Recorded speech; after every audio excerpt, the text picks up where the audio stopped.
இரண்டாம் அதிகாரம் முதல் 3 வசனங்களை நான் வாசிக்கப் போகிறேன். ஆகையால் மற்றவர்களை குற்றவாளியாக தீர்க்கிறவனே, நீ யாரானாலும் சரி, போக்கு சொல்ல உனக்கு இடமில்லை. நீ குற்றமாய் தீர்க்கிறவைகள் எவைகளோ அவைகளை நீயே செய்கிறபடியால் நீ மற்றவர்களை குறித்து சொல்லுகிற தீர்ப்பினாலே உன்னைத்தானே குற்றவாளியாய் தீர்க்கிறாய். இப்படிப்பட்டவர்களை செய்கிறவர்களுக்கு தேவனுடைய நியாய தீர்ப்பு சத்தியத்தின்படியே இருக்கிறது என்று அறிந்திருக்கிறோம். இப்படிப்பட்டவர்களை செய்கிறவர்களை குற்றவாளிகள் என்று தீர்த்தும் அவைகளை செய்கிறவனே நீ தேவனுடைய நியாய தீர்ப்புக்கு தப்பிக்கொள்ளலாம் என்று நினைக்கிறாயோ? இந்த 3 வசனங்களை நாம் இன்றைக்கு பார்க்க போகிறோம். 2ஆம் அதிகாரம் தேவனுடைய நியாய தீர்ப்பு எப்படி நடக்கிறது என்பதை குறித்து விவரிக்கிற அதிகாரம். The principles of God's judgment. தேவன் எந்தெந்த அடிப்படையிலே மக்களை நியாயம் தீர்க்கிறார் என்பதை குறித்து 2ஆம் அதிகாரம் பேசுகிறது. 1ஆம் அதிகாரத்திலே மனிதனுடைய பாவத்தை குறித்து பார்த்தோம். 1ஆம் அதிகாரம் 2ஆம் பகுதி மனிதனுடைய பாவத்தை குறித்த உபதேசத்தை திட்டம் தெளிவாக அங்கே நமக்கு கொடுக்கிறது. மனிதன் சீரழிந்து விட்டான், பாவத்திலே சீரழிந்து கிடக்கிறான், முற்றிலுமாய் அசுத்தமானவனாய் அசிங்கத்திலே கிடக்கிறான் என்பதை குறித்து 1ஆம் அதிகாரம் திட்டவட்டமாய் நமக்கு விளக்கி காட்டினது.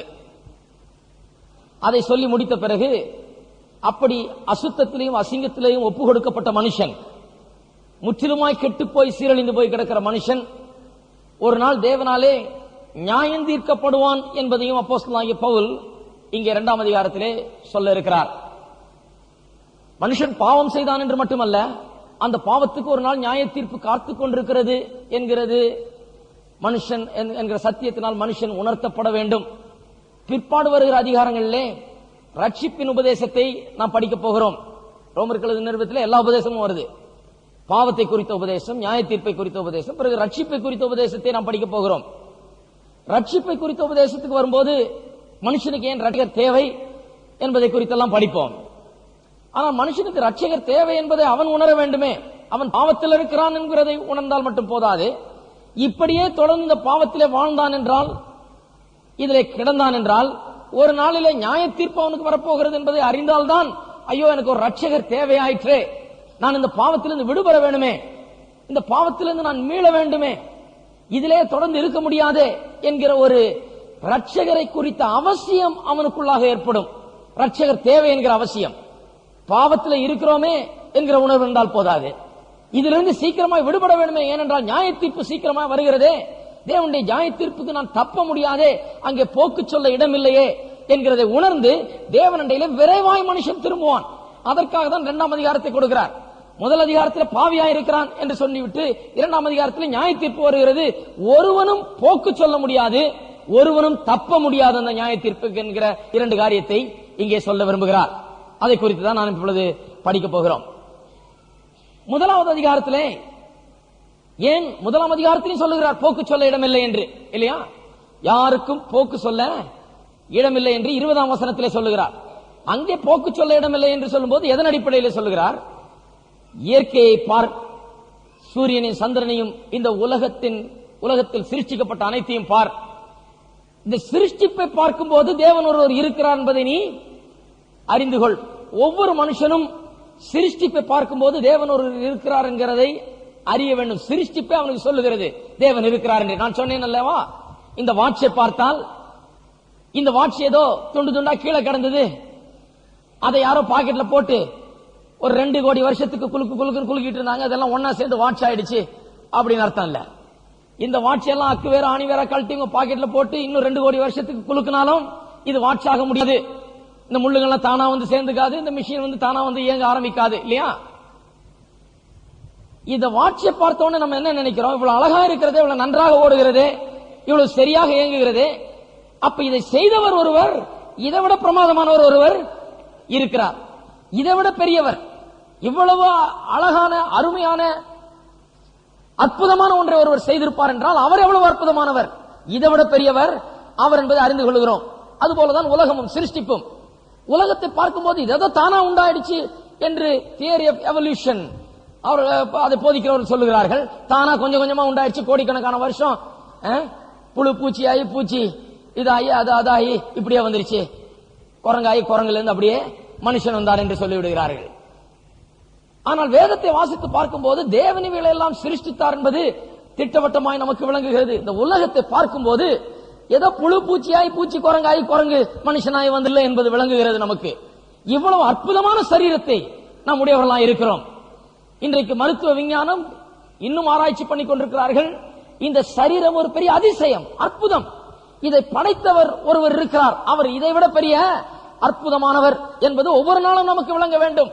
நமது இதய துடிப்பு, நம்முடைய நரம்புகளும் தசைகளும் நம்முடைய ரத்தமும் அதில் உள்ளவைகளும் அது எப்படி இயங்குகிறது என்பதையும் நாம் பார்க்கும்போது அற்புதமான ஒரு தேவன் இருக்கிறார் என்பதை நிச்சயமாக நாம் விளங்கிக் கொள்ள முடிகிறது. ஏதோ குரங்கிலிருந்து வந்தோம் இல்ல, நிச்சயமாக அற்புதமான தேவன் ஒருவர் நம்மை படைத்திருக்கிறார், உண்டாக்கி இருக்கிறார் என்பதை விளங்கிக் கொள்ள முடிகிறது. ஆகையால் போக்கு சொல்ல இடமில்லை என்று முதல் அதிகாரம் 20ஆம் வசனத்திலே சொல்லுகிறார். இங்கே மறுபடியும் போக்கு சொல்ல இடமில்லை என்று சொல்லுகிறார் 1வது வசனத்திலே. ஏன் இங்கே போக்கு சொல்ல இடமில்லை என்றார்? இங்கே சொல்லுகிறார், மனுஷனுடைய மனசாட்சியிலே தேவன் உண்டு என்று ஒவ்வொரு மனுஷனும் அறிந்திருக்கிறான், ஆகையால் தான் போக்கு சொல்ல இடமில்லை.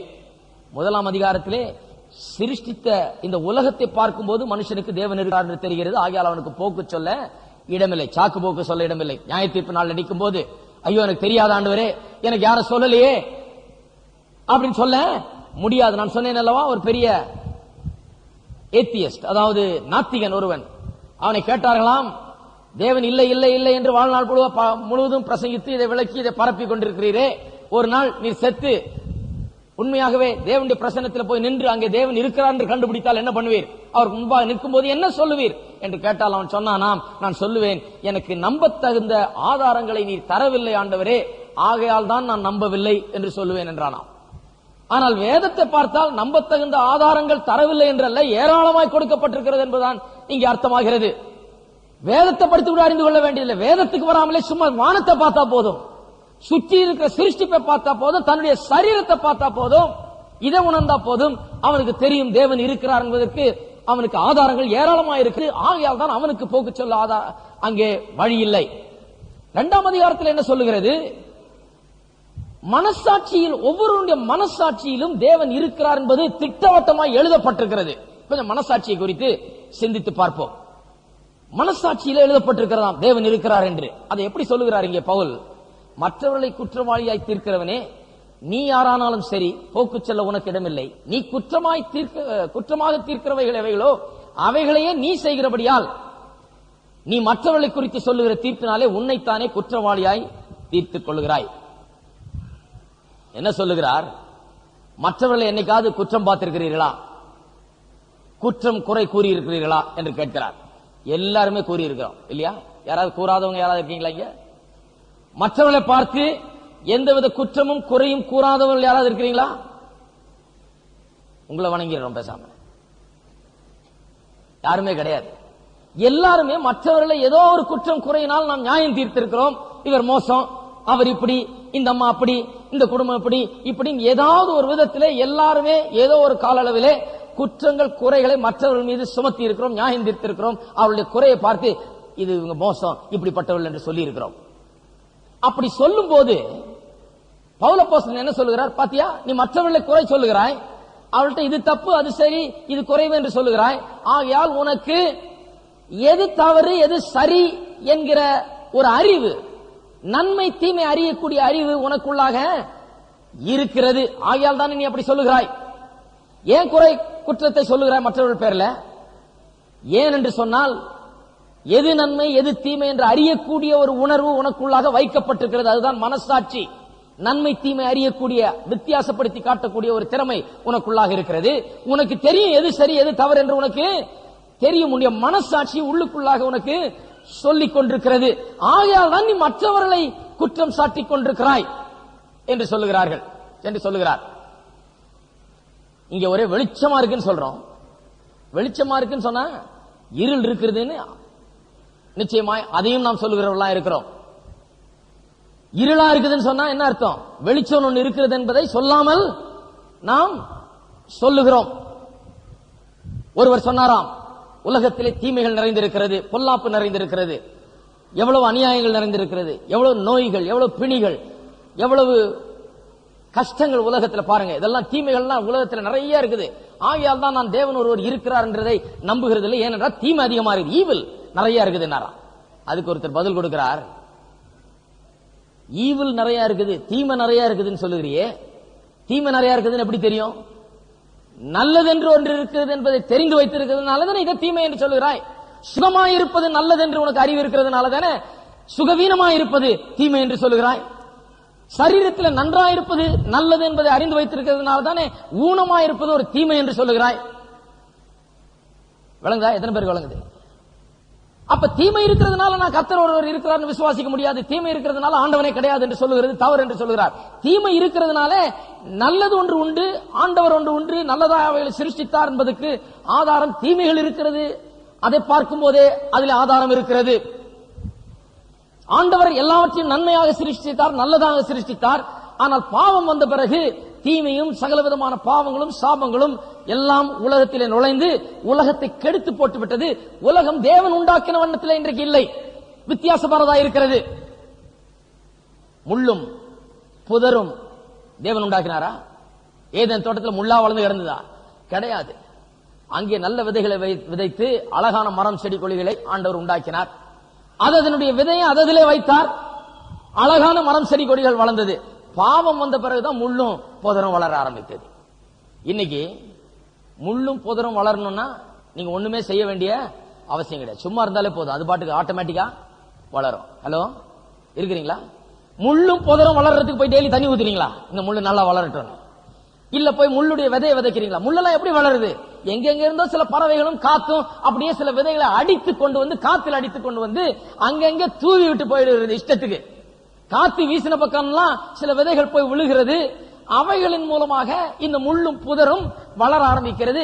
அங்கங்க கொஞ்சம் தண்ணி எங்கேயோ பிடிச்சிக்கிட்டு அது பாட்டுக்கு கொஞ்சம் கிடைச்சா போதும், எக்கச்சக்கமா வளர்ந்து முடிஞ்சிருது. ஆனால் நீங்கள் எதை விளைவிக்க வேண்டும் என்று விரும்புகிறீர்களோ அதை விளைவிக்க சும்மா இருந்தா விளையாது. என்ன பண்ணணும்? போய் விதைக்கணும். சும்மா உட்கார்ந்துட்டே இருந்தா முள்ளு தான் வளரும். சும்மா உட்கார்ந்துட்டே இருந்தா முள்ளு தான் வளரும். தக்காளி வேணும்னா போய் என்ன பண்ணணும்? போய் நிலத்தை பண்படுத்தி முள்ளெல்லாம் அகற்றி புதரெல்லாம் நீக்கி அதை உழுது அதெல்லாம் பண்ணி பண்படுத்தி அந்த விதையை விதைச்சு தினந்தோறும் தண்ணி ஊத்தி அதை பாதுகாத்து அதை. ஏன் இந்த உலகம் ஆண்டவர் சிருஷ்டித்த வண்ணமா இல்ல, இன்னைக்கு வித்தியாசமான உலகமா இருக்கிறது. கெட்டதெல்லாம் தானா நடக்குது. நல்லது நடக்க வேண்டும் என்றால் நாம் நடக்க வைக்க வேண்டும். ஹலோ, அதான் சும்மா வீட்டுல உட்காந்துட்டு இது என்ன வாழ்க்கையில் இப்படி எல்லாம் நடக்குது, நான் என்ன தப்பு செய்தேன், நான் என்ன பாவம் செய்தேன், எனக்கு ஏன் இப்படி எல்லாம் வருது, எனக்கு ஏன் இதெல்லாம் நேரிடுது, எனக்கு ஏன் இந்த கஷ்டம் எல்லாம் அப்படின்னு சொல்லிட்டு இருக்காங்க ஜனங்க. விளங்கல அவங்களுக்கு. ஒண்ணுமே செய்ய வேண்டியதில்லை, எல்லா கஷ்டமும் தானா வரும். ஏனென்றால் இது சபிக்கப்பட்ட உலகம், சாபத்திற்கு கீழாக இந்த உலகம் இருக்கிறது. கஷ்டங்கள் வர்றதுக்கு கஷ்டப்பட வேண்டியதே இல்லை. ஹலோ, கஷ்டங்கள் என்ன தானா வரும். சும்மா இருந்தீங்கன்னா போதும், நல்லா தூங்கி எந்திரிச்சீங்கன்னா போதும், கஷ்டம் தானா வரும். நல்லது நடக்க வேண்டும் என்றால் என்ன பண்ணும்? நாம போய் என்ன பண்ணோம்? எதையாவது நோண்டி உழுது பண்படுத்தி அதை பண்ணி இதை பண்ணி நல்லதை விளைய வைக்க வேண்டும். உங்களுடைய வாழ்க்கையில அநேகர் கஷ்டம் வருது, எனக்கு அது வருது, என் வாழ்க்கையில ஒரே கஷ்டமா இருக்குது, எப்ப பார்த்தாலும் எதுவுமே சரியா, எப்படி ஒண்ணுமே செய்யறது இல்ல, அதனாலதான் சரியா வர்றதில்லை.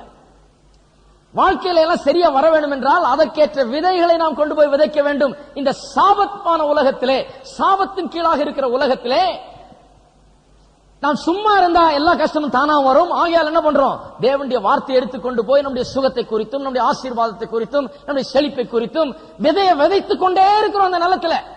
ஹலோ, விதைத்துக் கொண்டே இருந்தா என்ன ஆகுது?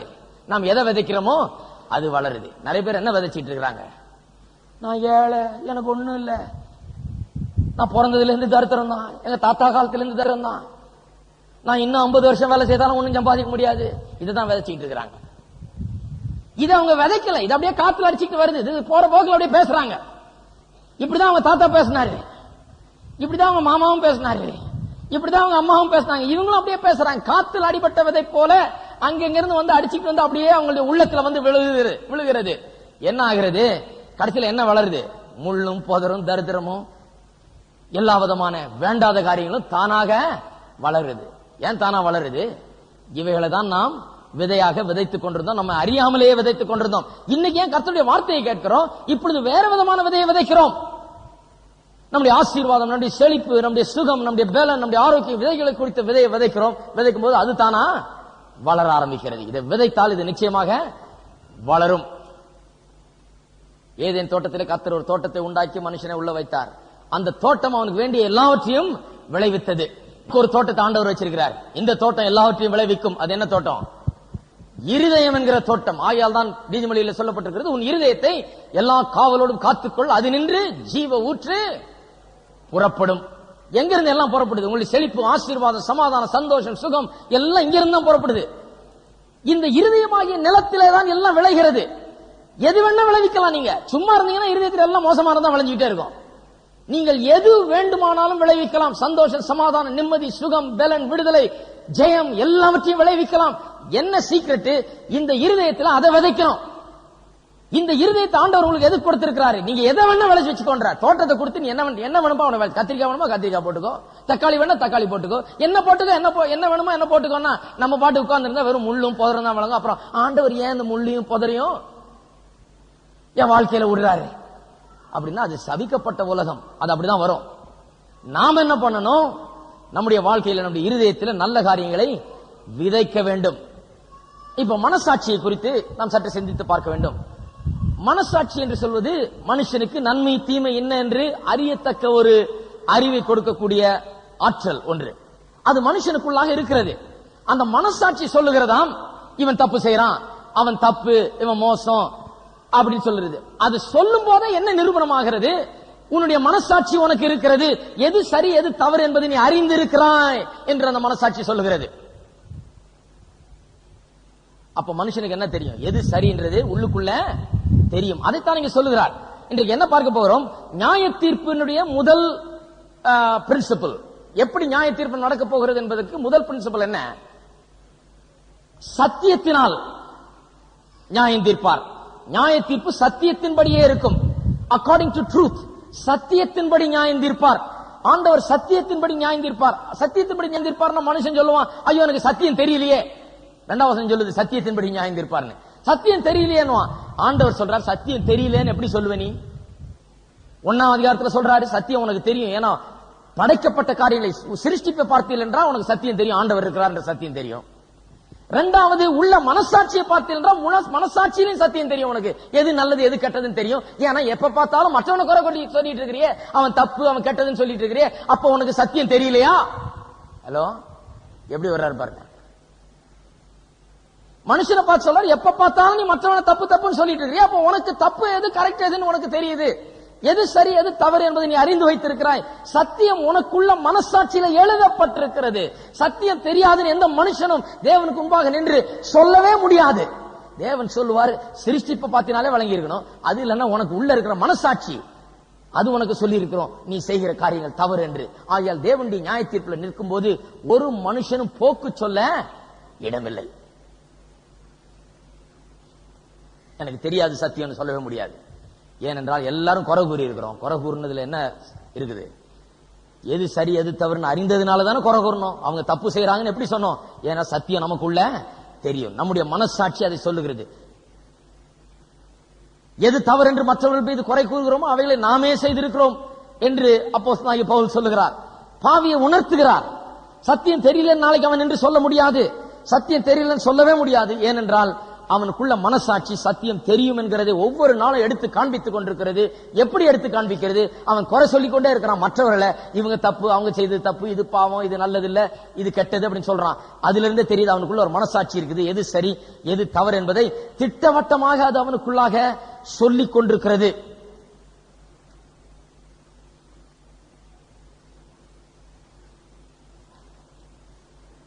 மனுஷன் எப்படி மற்றவர்களை நியாயம் தீர்க்கிறான் கொஞ்சம் பார்ப்போம். மற்றவர்களை எப்படி குறை கூறுகிறான், எப்படி அவர்களை குற்றவாளிகள் என்று தீர்க்கிறான். அதை குறித்தான சொல்லி இருக்குது. குற்றவாளி என்று தீர்க்கிறது. மற்றவர்களை எப்படி குற்றவாளி என்று தீர்க்கிறான்? பல பல அடிப்படையிலே மனுஷன் மற்றவர்களை குற்றவாளி என்று தீர்க்கிறான். ஒன்று இனம், ரேஸ், இனம் என்கிற அடிப்படை, ஜாதி அல்லது இனத்தை வைத்து மற்றவர்களை குற்றம் சாட்டுகிறான், குற்றவாளியாக தீர்க்கிறான். இரண்டாவது பணம், மூன்றாவது கல்வி, நான்காவது கலாச்சாரம், ஐந்தாவது ஒழுக்க நெறிகள், இவைகளை வைத்து சொல்லுகிறான் மற்றவர்கள் குற்றவாளி, இது தப்பு இது கெட்டது என்று. ஆறாவது தன்னுடைய மதத்தின் கொள்கைகளை வைத்து சொல்லுகிறான், இது நல்லது அது கெட்டது அப்படின்னு சொல்லி. இந்த 6 காரியங்கள், அதுல 5 காரியங்களை இப்ப சொல்ல போகிறேன். 6வது காரியம் மதம். மத கொள்கைகளை வைத்து எப்படி நல்லது கெட்டது என்று சொல்லுகிறான் என்பதை பிறகு இந்த அதிகாரத்தில் பிறகு வருகிற நாட்களிலே போதிப்போம். முதல்ல ரேஸ், இனம், ஜாதி வைத்து மற்றவர்களை எப்படி மனுஷன் குற்றவாளியாய் தீர்க்கிறான் என்பதை பார்ப்போம். இன வேறுபாடுகள் எல்லா காலத்திலுமே இருந்து வருகிறது மனுஷர் மத்தியிலே. மனுஷன் ஆதியிலே மனுஷனை தேவன் சிருஷ்டித்த போது அவனை தேவனுடைய சாயலிலே சிருஷ்டித்தார் என்று வேதத்திலே நாம் வாசிக்கிறோம். ஆடு மாடுகளை சிருஷ்டித்த போது 1ஆம் அதிகாரத்திலே ஆதியாகமத்தில் வாசித்து பார்த்தீர்கள் என்றால் அவைகளை தன் தன் ஜாதியின்படியே சிருஷ்டித்தார். எதை அதன் ஜாதியின்படி சிருஷ்டித்தார்? ஆடு மாடுகளை. மனுஷனை சிருஷ்டித்த போது அதையும் தன் தன் ஜாதியின்படி சிருஷ்டித்தார் இருக்கா? கிடையாது. மனுஷனுக்கு ஜாதி கிடையாது, மிருகத்துக்கு தான் ஜாதி. எல்லாம் ஒரு ஆமென் சொல்லுங்க. எல்லாம் அமைதலாயிட்டீங்க. திடீர்னு என்னடா இப்படி வந்துட்டாருங்க. ஜாதியை ஆண்டவர் உண்டாக்கவில்லை. நல்லா கவனிங்க, இதெல்லாம் ஒழிக்கணும். ஜாதியை தேவன், நம்மை உண்டாக்கின தேவன் மனுஷனை ஒவ்வொரு ஜாதியா படைச்சு ஒவ்வொரு ஜாதியா வச்சு இந்த ஜாதி நீ போ சொல்லி விடல. அப்படி வச்சிருந்தா நம்ம அந்த ஜாதியில இருந்துகிட்டு நான் உயர்ந்த ஜாதி, நீ தாழ்ந்த ஜாதி, நீ இந்த ஜாதியில இருக்கிறதா தான் இப்படி இருக்கிற, நான் இந்த ஜாதியில இருக்கிற நான் இப்படி இருக்கிறேன்னு சொல்லிட்டு நம்முடைய ஜாதியை வச்சு மற்றவர்களை குற்றம் சாட்டி கொண்டிருக்கலாம், குற்றவாளிகளாக்கி கொண்டிருக்கலாம். ஜாதியை தேவன் உண்டாக்கவில்லை. ஆடு மாடு மிருகங்களை தன் தன் ஜாதியின்படி சிரிச்சித்தார். ஆடு மாடுக்கு சரி ஜாதி. மாடு வாங்கும் போது இது சீம மாடான்னு கேட்கிறோம். கரெக்ட் தான், அது கேட்கணும். நல்ல ஜாதியான்னு பார்த்து தான் கோழி வாங்கணும். ஹலோ, லக்கான் கோழியா, சும்மா கண்ட கோழியா வாங்கிட்டு கூடாது. ஆடு மாடு வாங்கும் போது ஜாதி கரெக்டா பாருங்க, கரெக்டா இருங்க. அதுல நல்ல ஜாதி நாயா பாருங்க. ஹலோ, தப்பே கிடையாது. எல்லாம் ஒரு ஆமென் தான் சொல்லுங்களேன். மனுஷனுக்கு ஜாதி கிடையாது. மனுஷன் தேவ சாயல்ல சிருஷ்டிக்கப்பட்டான். தேவ சாயல்னா என்ன ஜாதி? தேவர் ஜாதி. அது தேவ ஜாதி இல்ல, தேவ ஜாதி. தேவனை போலவே நாம் சிருஷ்டிக்கப்பட்டோம். நாம் அவருடைய இனத்தை சேர்ந்தவர்கள், அந்த ஜாதியை சேர்ந்தவங்க எல்லாருமே அந்த இனத்தை சேர்ந்தவர்கள். நீங்க பாருங்க, ரொம்ப கேவலம் ஆயிடுச்சு. நாடே ரொம்ப கேவலம். எல்லாம் ஜாதி ஜாதி ஜாதி. எந்த அப்ளிகேஷன் எடுத்து பார்த்தாலும் ஜாதி என்ன. சபைகள்ல கூட இப்ப ஜாதி வந்துருச்சு. இந்த சபை இந்த ஜாதிக்கு, அந்த சபை அந்த ஜாதிக்கு.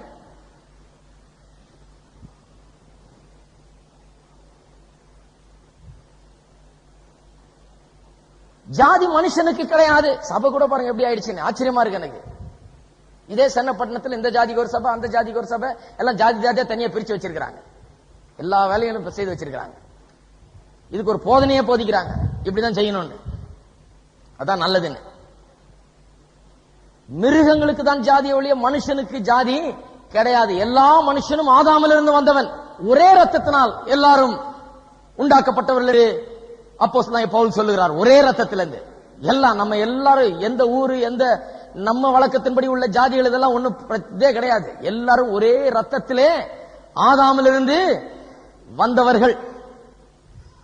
ஆகையால ஜாதியை வைத்து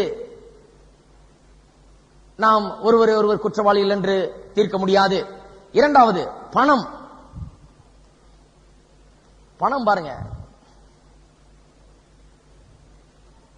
பணம் இன்றைக்கு ஒரு பெரிய வித்தியாசத்தை மனிதர் மத்தியிலே ஏற்படுத்தி இருக்கிறது. எக்கனாமிக் ஸ்டேட்டஸ், பொருளாதார நிலை. வேதத்திலே இயேசு ஒரு அருமையான கதை சொல்லுகிறார். ஐஸ்வர்யவானும் லாசரும் என்கிற கதை. ஐஸ்வர்யவான் உலகத்திலே நன்றாக இருக்கிறான், லாசரு உலகத்திலே ஏழ்மையில இருக்கிறான். அவனுடைய மேஜிலிருந்து வரும் துணிக்கைகளை எடுத்து அவன் சாப்பிட்டுக் கொண்டிருக்கிறான், கஷ்டப்படுகிறான். ஆனால் அவருடைய நித்திய நிலையை பார்க்கும்போது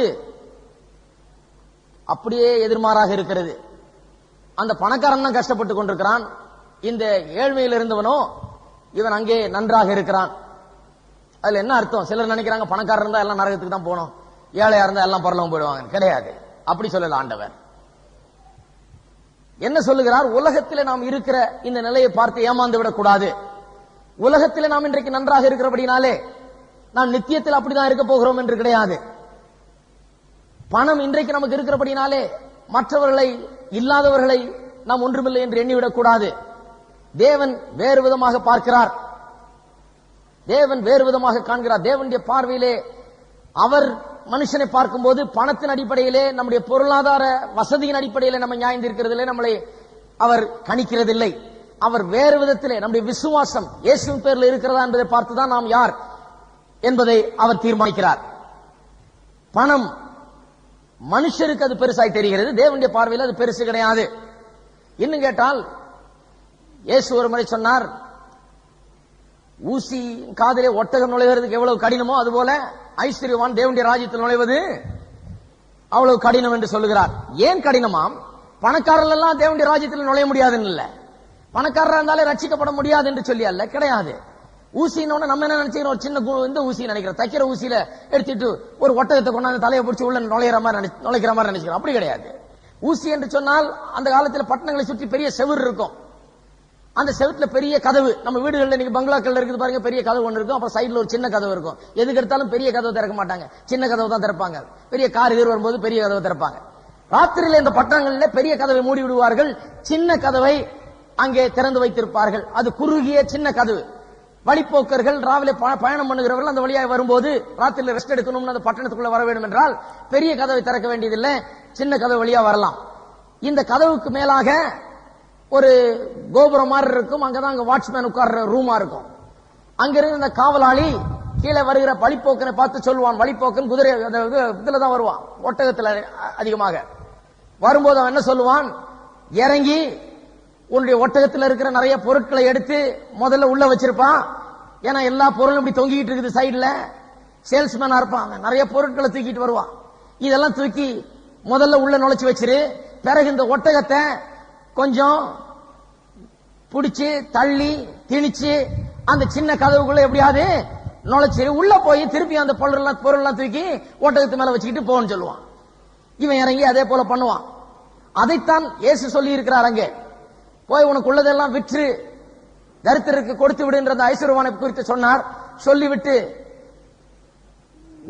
ஊசியின் காதில் ஒட்டகம் நுழைகிறது எவ்வளவு கடினமோ அவ்வளவு கடினம் ஐஸ்வர்யவான் தேவனுடைய ராஜ்யத்தில் பிரவேசிப்பது என்று சொல்லுகிறார். என்ன அர்த்தத்தில் சொல்லுகிறார்? ஐஸ்வர்யத்தின் பேர நம்பிக்கை வைக்கிறவர்களை குறித்து பேசுகிறார்.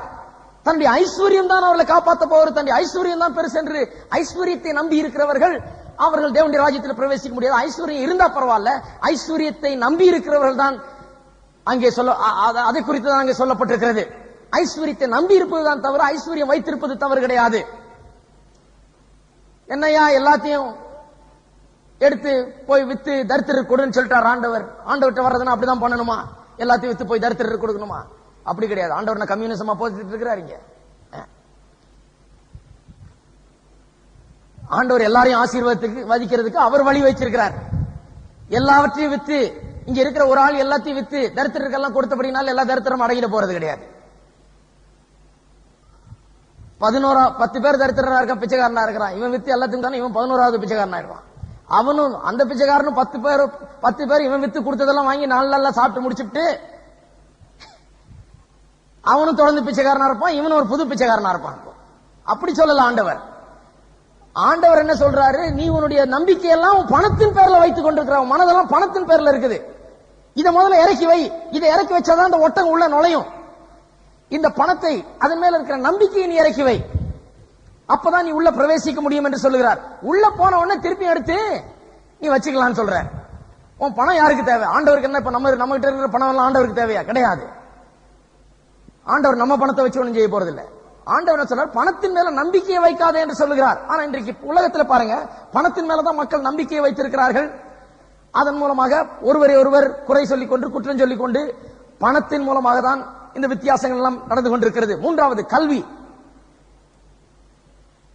கல்வியிலே ஏற்றத்தாழ்வுகள், படித்தவன் படியாதவன் அப்படின்ற ஏற்றத்தாழ்வுகள் இருக்கிறது. அதன் மூலமாக ஒருவர் மற்றவர்களை குற்றவாளிகள் ஆக்கியிருக்கிறார்கள். அவன் படிக்காதவன் ஆகியால் தான் இப்படி இருக்கிறான் அப்படின்னு சொல்லி. படிக்காதவன் படித்தவன் என்று நமக்கு இன்றைக்கு வித்தியாசங்கள் தெரிகிறது. ஆனால் வேதவசனம் சொல்லுகிறது, 1 கொரிந்தியர் படிப்போம். 1 கொரிந்தியர் 1ஆம் அதிகாரம். படித்த ஆள் கூட, இங்க ரொம்ப பெரிய கற்றறிந்த மேதை கூட தேவனுடைய ஞானத்துக்கு முன்பதாக ஒன்றுமே கிடையாது. தேவனுடைய ஞானம், தேவனுடைய பைத்தியம் மனுஷனுடைய ஞானத்தை காட்டிலும் பெருசா இருக்கிறது என்று சொல்லுகிறார். பாருங்க, எல்ஐசி பில்டிங் மேல போய் நின்னா 5 அடி உயரம் உள்ள மனுஷனுக்கும் 6 அடி உள்ள மனுஷனுக்கும் வித்தியாசம் சொல்ல முடியுமா? அங்க இருந்துகிட்டு இங்க இருந்து பார்த்தா தான் தெரியுது, ஓ இவர் 6 அடி இருப்பாரு போல, நல்ல உயரம், அவரு ரொம்ப குள்ளான்றோம். இதே எல்ஐசி பில்டிங் மேல போய் நின்றுட்டு இவங்க 2 பேரையும் கீழே நிக்க வச்சு பார்த்தா இந்த 1 அடி வித்தியாசம் பெருசா தெரிய போதா? தெரியாது. அது போலதான் ஆண்டவர் அங்கிருந்து பார்க்கிற போது இந்த கல்வி ஏற்றத்தாழ்வுகளை அவர் பார்க்கிறது கிடையாது. அதன் மூலமாக ஒருவன் குற்றவாளி என்றும் இன்னொருவன் நல்லவன் என்றும் ஆண்டவர் அப்படி தீர்மானிக்கிறது கிடையாது. ஆண்டவர் பார்க்கும்போது வேறு விதமாய் பார்க்கிறார். எல்லாரும் தேவனுடைய பார்வையில ஒரே மாதிரி இருக்கிறார்கள். ஐஸ்வர்யவான், தரித்திரன், கற்றவன், கல்லாதவன், மற்றும் எந்த ஜாதிக்காரங்கிறது பிரச்சனை, ஏற்றத்தாழ்வுகள் ஜாதியில இருக்கிறது, அதெல்லாம் ஒரு பிரச்சனை கிடையாது. அதெல்லாம் இங்கே நாம் நிற்கும் போதுதான் நம்முடைய குறுகிய கண்ணோட்டத்திலே இவைகள் எல்லாம் வித்தியாசப்பட்டு தெரிகிறது. ஆனால் தேவன் பார்க்கும்போது எல்லாவற்றையும் ஒரே ஆட்களாய் எல்லாரும் பாவம் செய்து தேவனுடைய மகிமை அற்று போனார்கள் என்று வேதவசனம் சொல்லுது. தேவன் பார்க்கும்போது எல்லாம் பாவம் செய்துட்டான்றார். எல்லாம் ஒண்ணும் பிரயோஜனம் இல்லை, எல்லாருமே குற்றவாளிகள். இங்க நம்ம என்ன பண்றோம்? அவன் படிக்காதவன், அவன் தரித்திரன், இவன் இந்த ஜாதி, அப்படின்னு நமக்குள்ள இது வித்தியாசத்தை சொல்லிட்டு இருக்கிறோம். ஆனால் தேவன் மேல இருந்து பார்க்கும்போது என்ன பண்றாரு? எல்லாருமே குற்றவாளி, எல்லாருமே பாவி, எல்லாருமே குறைவுபட்டிருக்கிறார்கள் என்பது தேவனுடைய கண்ணோட்டத்தில் தெரிகிறது. கலாச்சாரத்தை குறித்து நாம் பெருமை பாராட்டிக் கொள்கிறோம். சில நேரத்தில் நம்முடைய கலாச்சாரங்களில் நிறைய நல்லது உண்டு, கெட்டதும் உண்டு. எல்லா கலாச்சாரங்களிலும் நல்லதும் உண்டு, கெட்டதும் உண்டு. எனக்கு ஞாபகம் இருக்கிறது, வெளிநாட்டில் படிக்கும் போது அங்க உட்காந்துட்டு எல்லாம் தர்க்கம் பண்ணிட்டு இருப்பாங்க. உங்க கலாச்சாரம் நல்லதா, என் கலாச்சாரம் நல்லதாங்க. வேதத்தின்படி பார்க்கும்போது இந்த கலாச்சார வித்தியாசங்கள்லாம் ஒன்றும் கிடையாது. மனுஷன் தான், பாவி தான், எல்லா மனுஷனும் பாவி தான். அமெரிக்கா போனாலும் பாவி தான், இந்தியா வந்தாலும் பாவி தான், சைனால போனாலும் பாவி தான், அரபு நாட்டில் போனாலும் பாவி தான், எங்க போனாலும் பாவி தான். கலாச்சாரத்தினால் ஒருவன் மேன்மைப்படுவது கிடையாது. நாம் கலாச்சாரத்தின் அடிப்படையில் அவங்க எல்லாம் நல்லவங்க, இவங்க எல்லாம் கெட்டவங்க சொல்றோம் கிடையாது. எல்லாருமே அப்படிதான். தேவனுடைய பார்வையில எந்த கலாச்சாரம், எந்த சிவிலைசேஷனை சேர்ந்தவர்களா இருந்தாலும் சரி, தேவன் பார்க்கும்போது எல்லாரையும் பாவிகள் என்றுதான் அவர் கணக்கிடுகிறார். அடுத்தது ஒழுக்க நெறிகள், மொராலிட்டி. சில மனுஷர்கள் ஒழுக்க நெறிகளில் சிறந்தவர்கள், அவர்கள் கொஞ்சம் ஒழுக்க நெறியை குறித்து கற்றவர்கள். அவர்கள் சரியாக வாழ வேண்டும், ஒழுக்கமாக இருக்க வேண்டும், அசிங்கமான வாழ்க்கை வாழக்கூடாது, அசுத்தத்தில் வாழக்கூடாது, பாவத்தில் வாழக்கூடாது என்று ஒழுக்க நெறிகளை போதிக்கிறார்கள். இவர்களுடைய நீதி, அதாவது இவருடைய ஒழுக்க நெறிகளை தான் இவர்கள் நீதியாக எண்ணுகிறார்கள். தேவனுடைய பார்வையிலே அவைகள் அழுக்கும் கந்தையுமாயிருக்கிறது என்று வேதவசனம் சொல்லுகிறது. மனுஷனுடைய பெஸ்ட், உங்களுடைய சிறந்த ஒழுக்க நெறிகள், நீங்க ரொம்ப இருக்கிறதுலயே சிறந்தவர்களாய் வாழ்ந்தாலும் கூட, எந்த தவறும் செய்யாமல் ரொம்ப சிறந்தவர்களாய் வாழ்ந்தாலும் கூட, தேவனுடைய பார்வையிலே உங்களுடைய நீதி என்னவா இருக்கிறதா? அழுக்கும் கந்தையுமா இருக்கிறது. தேவனுடைய பார்வையில் அது ஒண்ணுமே கிடையாது. மனுஷருடைய பார்வையில் ஆஹா என்ன நல்லவர் என்று சொல்லலாம், என்ன ஒழுக்கமான ஆள் என்று சொல்லலாம். ஆனா தேவன் வெறும் வெளியே பார்க்கிறவர்கள், உள்ளத்திலாம் பார்க்கிறவர். உள்ளத்திலே அவர்களுக்கு இருக்கிற ஆசை இச்சைகள், மற்ற பொல்லாத காரியங்கள், பொல்லாத நினைவுகள், இவைகள் எல்லாம் தேவன் காண்கிறவர். தேவனுடைய பார்வையில் அவர் அப்படி கணக்கிடுகிறது கிடையாது. அவர் எல்லா மனுஷரையும் என்ன சொல்லுகிறார்? எல்லாரும் பாவம் செய்து தேவனுடைய மகிமை அற்று போனார்கள் என்று தான் சொல்லுகிறார் ஒழிய, ஒழுக்க நெறி உள்ளவன் ரொம்ப நல்லவன் என்றும், அவனோட இவன் கெட்டவன் என்றும், அந்த நல்லவனோட ஆண்டவர் இன்னும் கொஞ்சம் நல்லவர் என்றும் அப்படி கிடையாது. அதான் 2 பேரு சந்திரனுக்கு யார் முதல்ல போறதுன்னு போட்டி போட்டுக்கிட்டாங்களாம். போட்டி போட்டுக்கிட்டு நீயா நானான்னு சொல்லி இந்த போட்டியில ஒரு ஆளு கடகடன்னு போய் இமயமலையில ஏறினாராம். சீக்கிரம் போய் சேர்ந்துடலாம் சந்திரன். போய் நேர போய் எவரெஸ்ட்ல ஏறி மேல போய் நின்றுட்டாரு உச்சியில. கீழே எட்டி பாக்குறாரு. இவன் பாவம் இன்னும் வீட்டுக்கு பின்னால இருக்கிற மேட்டு மேலே ஏற முடியல அவனால. அங்க நின்று பார்த்துட்டு இருக்கிறான். இந்த எவரெஸ்ட் உச்சியில போய் ஏறினவன் சிரிக்கிறானா, ஆஹா பாத்தியா சந்திரனுக்கு யார் போறதுன்னு. இவங்க சந்திரன் போன, சந்திரனுக்கும் இவனுக்கும் எவ்வளவு தூரம் இருக்குது? எவரெஸ்ட் உச்சியில போய் நின்னுட்டா போதுமா சந்திரனுக்கு போயிட்டான்னு அர்த்தமா? கிடையாது. முட்டாள்தனம். அங்க இருந்துட்டு சிரிக்க கூடாது. அங்க இருந்துட்டு கீழே நிக்கிறவனை பார்த்து பாரு நான் எவ்வளவு உயரத்துக்கு வந்துட்டேன், நான் சந்திரனுக்கு ரொம்ப கிட்டத்துல இருக்கிறேன், நீ எவ்வளவு தூரத்துல இருக்குன்னு சொல்ல முடியாது. கிடையாது. எவரெஸ்ட் உச்சியில இருக்கிறவனுக்கும் சந்திரனுக்கும் எவ்வளவு தூரம் இருக்கிறதோ அதுக்கும் இங்க கீழே நிக்கிறவனுக்கும் சந்திரனுக்குள்ள தூரத்துக்கும் பெரிய வித்தியாசம் ஒண்ணும் கிடையாது. இந்த கீழே நிக்கிறவனையாவது ராக்கெட் டிக்கெட் வந்து தூக்கிட்டு போற நிலையில் நிக்கிறான். அங்க எங்க ராக்கெட் போக போகுது எவரெஸ்டுக்கு? அவன் அப்ப அவ்வளவுதான். எவரெஸ்டுக்கு மேல அவன் ஏற முடியாது. அங்கேயே நின்றுட்டு ஆணு சந்திரனை பார்த்துட்டு தான் இருக்கணும் ஒழிய, இங்க தரையில நிக்கிறவனுக்காவது ஒரு நம்பிக்கை இருக்குது, யாராவது ராக்கெட் டிக்கெட்டை கொண்டாந்து தூக்கிட்டு போவாங்க. இந்த சுயநீதியில் இருக்கிறவங்க அப்படிதான்.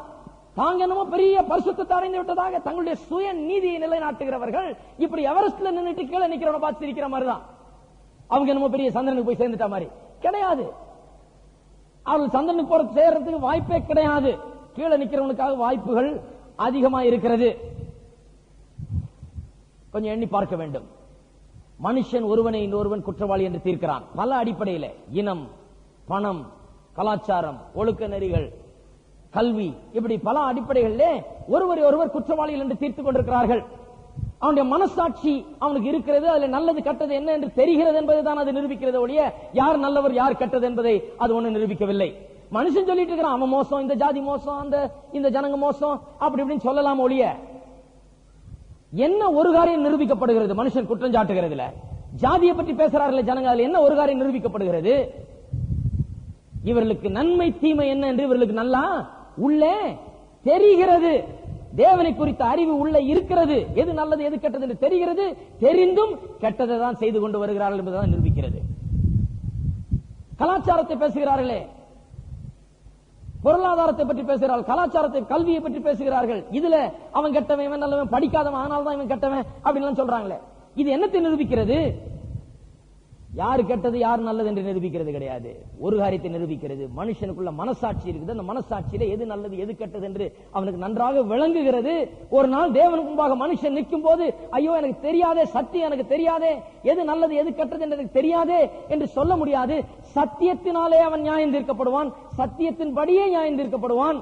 He will be judged according to truth. He cannot say I don't know the truth. He knows the truth in his conscience. அவனுக்கு சத்தியம் தெரியலன்னு சொல்ல முடியாது. அவனுடைய மனசாட்சியில சத்தியத்தை அறிந்து வைத்திருக்கிறான். ஒவ்வொரு மனுஷனும், இங்க இருக்கிற ஒவ்வொருவருக்கும் சத்தியத்தை அறிந்து வைத்திருக்கிறோம். அநேக நேரத்தில் ஆண்டவரை குறித்து மற்றவங்களுக்கு சொல்லி பாருங்க, அவங்க சொல்லுவாங்க ஆமாயா சொல்றீங்க, ஆனா பாருங்க அந்த ஆள் எப்படி இருக்கிறாரு, இவர் எப்படி இருக்கிறாரு. அப்ப அவங்களுக்கு நல்லா தெரியுது எங்கிருந்து வந்தது இந்த மனசாட்சியில நன்மை தீமை அறியக்கூடிய சக்தி. எங்கிருந்து வந்தது இது நல்லது இது கெட்டது என்று நிர்ணயிக்கக்கூடிய தெரிந்திருக்கிறது உள்ள, அது எங்கிருந்து வந்தது? இந்த மனசாட்சியை உண்டாக்கினவர் நன்மை தீமை என்ன என்று அறிந்தவர். அவர் தேவன் ஒருவர் இருக்கிறார். நன்மை என்று ஒன்று இருக்கிறது, தீமை என்று ஒன்று இருக்கிறது. இவைகள்லாம் இருக்கிறபடினாலதான் மனசாட்சி இப்படி இயங்குகிறது ஒழிய இவைகள்லாம் இல்லைன்னா மனசாட்சி இப்படி இயங்காது. மனசாட்சியில் இது நல்லது இது கெட்டது என்று தெரிகிறதுனால என்ன விளங்குகிறது? தேவன் ஒருவர் இருக்கிறார், நல்லது என்று ஒன்று இருக்கிறது, கெட்டது ஒன்று இருக்கிறது என்பது தானாக விளங்குகிறது. யாரும் போதிக்க வேண்டியதில்லை. மனுஷன் பிறந்த உடனே அவனுக்கு மனசாட்சி உள்ள இயங்க ஆரம்பிக்கிறது. அவன் வளர்ந்து வரும்போது மனசாட்சிக்கு விரோதமாக சில காரியங்களை செய்கிறான், மனசாட்சியை அமைதிப்படுத்துகிறான். பாவத்தை தொடர்ந்து செய்கிறபடினால மனசாட்சியில சூடுண்டவர்களா மாறுகிறார்கள் ஜனங்கள். மனசாட்சி அலறுது உள்ள இருந்து, தப்பு தப்பு தப்புன்னு கத்துது. ஆனா ஒரு 4 கொலை செய்த பிறகு கொஞ்சம் சத்தம் குறைஞ்சிருது. இவங்க அமைதி ஆக்கிடுறாங்க, சத்தத்தை கத்தாத சும்மா கடை பரவாயில்ல அப்படின்னு. ஆனா மனசாட்சி இன்னும் கத்திட்டு தான் இருக்குது, உள்ள இருந்துகிட்டு அவனை குத்திக்கிட்டு தான் இருக்குது. உள்ளத்தில் அவனை குத்தி கொண்டுதான் இருக்கிறது மனசாட்சி. மனு வர்க்கமே இன்றைக்கு மனசாட்சியின் மூலமாக தேவன் ஒருவர் உண்டென்று அறிகிறதா இருக்கிறது. அவருடைய உள்ளம் குத்தி கொண்டுதான் இருக்கிறது. அவருடைய உள்ளத்திலே அவர்கள் செய்கிறது தவறு என்று ஏற்கனவே அவர்களுக்கு விளங்கி கொண்டுதான் இருக்கிறது. ஆகையால் தான் போக்கு சொல்ல இடமில்லை என்கிறார். இரண்டாவது, தப்பிக்க வழி இல்லை என்றார். அதை பார்ப்போம். ஏன் தப்பிக்க வழி இல்லை? ஏன் என்று சொன்னால் சத்தியத்தின்படி தேவன் நியாயம் தீர்க்க போகிறார். ஆகையால் தப்பிக்கிறதுக்கு வழியே கிடையாது. தேவனுடைய கோர்ட்ல தப்புகிறதுக்கு வழியே கிடையாது. மனுஷனுடைய வழக்கு மன்றத்தில் தப்புறதுக்கு பல வழிகள் உண்டு. ஆனால் தேவனுக்கு முன்பாக ஒரு மனுஷன் வந்து நிற்கும் போது தப்புகிறதுக்கு வழியே கிடையாது. அவன் இந்த சட்டத்தின்படி சத்தியத்தின்படி கர்த்தர் நியாயம் தீர்ப்பார் என்று பவுல் அப்போஸ்தலன் இங்கே சொல்லுகிறார். ஒவ்வொருவரும் பாருங்க, நம்மை நாமே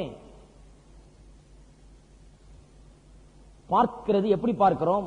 நமக்கு பிரியமான கண்ணாடியின் மூலமா பார்த்துக் கொள்றோம். எக்ஸிபிஷன்ல போனா அங்க ஒரு பெவிலியன் வைத்திருப்பாங்க. அதுல என்ன பலவிதமான கண்ணாடி இருக்கும். தடியான ஆளை ஒல்லியா காமிக்கும், குட்டையான ஆளை நெட்டையா காமிக்கும், நெட்டையானவரை குட்டையா காமிக்கும். இப்படி விபரீதமான கண்ணாடி வச்சிருப்பாங்க. பாத்துறீங்களா? உள்ள போய் நாங்க போய் நின்று பாக்குறது. ஒல்லியா இருக்கணும்னு ஆசைப்பட்டா அங்க போய் நின்று பார்த்துட்டு கொஞ்சம் வரலாம், அவ்வளவுதான். எப்படி இருப்போம் அது காமிக்குது. எல்லாருமே சரியான கண்ணாடியில பார்க்கிறது இல்ல. நாம எல்லாம் நமக்கு விருப்பமான கண்ணாடியில பார்த்துக்கிட்டு இருக்கிறோம். நமக்கு விருப்பமான கண்ணாடியில நாம் பார்த்து கொண்டு தடியா இருப்போம் ஒல்லின்னு நினைச்சிட்டு இருக்கிறோம், ஒல்லியா இருக்கிறோம் தடின்னு நினைச்சிட்டு இருக்கிறோம், நெட்டையா இருக்கிறவங்க குட்டை நினைச்சிட்டு இருக்காங்க, குட்டையா இருக்கவங்க நெட்டை நினைச்சுக்க. நாம் எல்லாம் ஒரு பிரம்மையில வாழ்ந்து கொண்டிருக்கிறார்கள் ஜனங்கள் தேவ வசனமாகிய கண்ணாடியில பார்த்து தெரிந்து கொள்கிறதில்லை தங்களுடைய நிலையை. அவங்க எப்படி பாக்குறாங்க? வேற கண்ணாடியில பாக்குறாங்க. எப்படி பாக்குறாங்க ஜனங்க? பக்கத்து வீட்டுக்காரனை பாக்குறாங்க. அவன் பாரியா என்ன நேரமும் குடிச்சிட்டு கிடக்குறான், அவன மாதிரியா நான் என் பொண்டாடி பிள்ளைகளுக்கு நல்லா சோறு போடலையா? நான் எப்படி பாதுகாக்கலையா? நான் எப்படி நல்லா வச்சில்லையா? இவன மாதிரியா? அவன் கேவலமானவன் அப்படின்னு சொல்லி அவனை கண்ணாடியா வச்சு நம்ம முகத்தை பார்க்கிறோம். அவனை ஸ்டாண்டர்டா வச்சு நம்ம எப்படி இருக்கிறோம் என்கிறதை நம்ம அளந்து பார்க்கிறோம். இப்படிதான் உலகம் நடந்து கொண்டே வருகிறது. இப்படிப்பட்ட உலகத்துல தான் இயேசு வந்தார். இயேசு வந்தவொடனே எல்லாருக்கும் கொஞ்சம் விலை வெளுத்துருச்சு. ஏன்னா இது கண்ணாடி பிரமாதமான கண்ணாடி, இது கரெக்டா காமிக்குது. இவருக்கு முன்னாலே எவன் வந்து நின்னாலும் ஐயோ நான் பாவி என்கிறதா உணர முடிகிறது ஒழிய, நான் குறைவுபட்டவன் என்பதான் உணர முடிகிறது ஒழிய, இவருக்கு முன்னால யாரும் வந்து நின்று கொண்டு இவரை விட நான் தேவலாம் அப்படின்னு சொல்ல முடியவில்லை. ஆகையால் தான் இயேசுவை வெறுத்தார்கள். ஏன் வெறுத்தார்கள்? இவருக்கு முன்னால நிக்க முடியல. கண்ணாடியை எடுத்து முகத்துல காமிச்சது மாதிரி இருக்கு, முகத்தை பாருன மாதிரி இருக்கு. ஹலோ, இயேசு சுற்றி திரிகிறார், நடந்து திரிகிறார், எங்கும் போகிறார். போகும்போதெல்லாம் என்ன மாதிரி இருக்கு? கண்ணாடியை தூக்கிட்டே திரிகிற மாதிரி இருக்கு. நீ எப்படிப்பட்ட ஆள் பார், நீ மனுஷனா இல்ல மிருகமா? மனுஷனை போலதான் வாழ்ந்து கொண்டிருக்கிறாயா? உன்னுடைய நிலை என்ன? உன்னுடைய முகத்தை நீ கண்ணாடியில பார்னு தூக்கிட்டு திரிகிற மாதிரி இருக்குது. அக்பர் ஹக் இங்க வந்து ஒரு கதை சொன்னார். காட்டில ஒருத்தன் வாழ்ந்து கொண்டிருந்தானா, அவன் கண்ணாடியே பார்த்தது கிடையாதான். அங்க யாரோ காட்டுல கண்ணாடி எங்கேயோ யாரோ உடைச்சு போட்டு போயிருக்காங்க. இவன் திடீர்னு காட்டுல வாழ்நாள் முழுக்க தன்னுடைய முகத்தை கண்ணாடியில பார்க்காதவன் திடீரென்று உடைந்து வெயிலிலே மின்னிக் கொண்டிருந்த அந்த பொருளை பார்த்து விட்டு ஓடி போய் அதை எடுத்தானா. எடுத்து ஆச்சரியத்தோடு அதை பார்க்கிறான். பார்த்து விட்டு இப்படி பார்க்கும் போது தன்னுடைய முகத்தை அதை காண்கிறான். இவன் எவ்வளவு பெரிய காட்டு மிராண்டி என்பது அப்போதான் விளங்குது. இவன் தான் பிரமாதம் நினைச்சிட்டு இருக்கிறான். கண்ணாடியில முகத்தை பார்த்தாதானே. எல்லார் வீட்லயும் கண்ணாடி இருக்குது இல்லையா? கர்த்தருக்கு ஸ்தோத்திரம். நாமெல்லாம் ஆசீர்வதிக்க. நான் பிறந்து வளர்ந்த காலத்துல கண்ணாடியே பார்க்க கூடாதுன்னு உபதேசம் இருந்தது. உன் கண்ணாடியெல்லாம் கர்த்தர் உடைப்பாருன்னு ஒரு வசனம் இருக்குது. அதை எடுத்து சொன்னாங்க. கண்ணாடியெல்லாம் சேர்ந்தது போ, கண்ணாடியே நீ பார்த்து, கண்ணாடி பார்த்தாலே விசுவாசி இல்லைன்ட்டாங்க. அம்மா மாருங்கெல்லாம் பேசாம குளிச்சுட்டு அந்த தடைய முடிய அப்படி தூக்கி அப்படி செண்டு போட்டுக்குவாங்க, அவ்வளவுதான். கண்ணாடியெல்லாம் பார்க்கவே முடியாது. கண்ணாடி கிடையாது, பவுடர் கிடையாது, ஒண்ணு. ஒரு பெரிய மீட்பு தான் இன்னைக்கு. ரூமுக்கு கண்ணாடி வச்சிருக்கிறோம். ரொம்ப அவசியம். கொஞ்சம் யோசித்து பாருங்க. கண்ணாடி இல்லாம வீடுகள்லாம் கண்ணாடி இல்லாம அப்பேற்பட்ட பரிசுத்தரா இருந்து நீங்க கோயிலுக்கு வந்தா எப்படி இருப்போம்? நம்ம எல்லாம் பார்க்க சகிக்காது.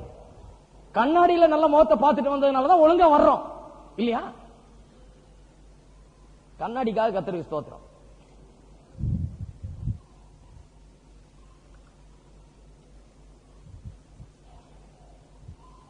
இயேசு வெறுத்தது ஏன்? அவர் அப்படிப்பட்ட கண்ணாடி. இவன் திடீர்னு இந்த உடைஞ்சு போன கண்ணாடியை எடுத்து இப்படி பார்க்கிறான். முகம் அகோரமா தெரியுது இவனுக்கு. கண்ணாடியை பார்த்தது கிடையாது. விகாரமான அந்த முகத்தை பார்த்து விட்டு அவன் என்ன சொல்லுகிறான்? இது ரொம்ப மோசமான கண்ணாடி, இது ரொம்ப படுமோசமான கண்ணாடி, இந்த கண்ணாடி எனக்கு பிடிக்கவே இல்லைன்னு சொல்லி தூக்கி அடிக்கிறான். ஓடி போடு. அதைத்தான் இயேசுவுக்கு பண்ணார்கள். இயேசுவை பார்த்தவன அவங்களுக்கு ஏன் பிடிக்கல?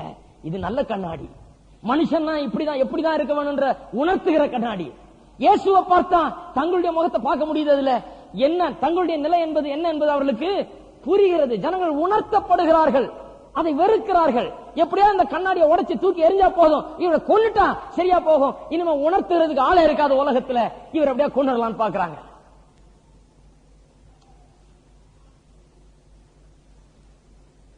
ஜனங்க எல்லாம் அவங்கவுங்க ஒரு கண்ணாடியில பாத்துக்கிட்டு வர்றாங்க. பொய்யில வாழ்க்கை நடத்தி கொண்டு வருகிறார்கள். தாங்களை நல்லவர்கள் என்று எண்ணிக்கொண்டிருக்கிறார்கள். சமுதாயம் அப்படிதான் இருக்குது. தங்களை நல்லவர்கள் என்று எண்ணிக்கொண்டு ஏதோ ஒரு மாயையிலே வாழ்ந்து கொண்டு வருகிறார்கள். ஒரு நாள் தேவன் முன்பாக நிற்கும் போது என்ன ஆக போகிறது? இந்த பொய்யெல்லாம் ஓடி போகிறது. ஏசாயால ஒரு வசனம் இருக்குது.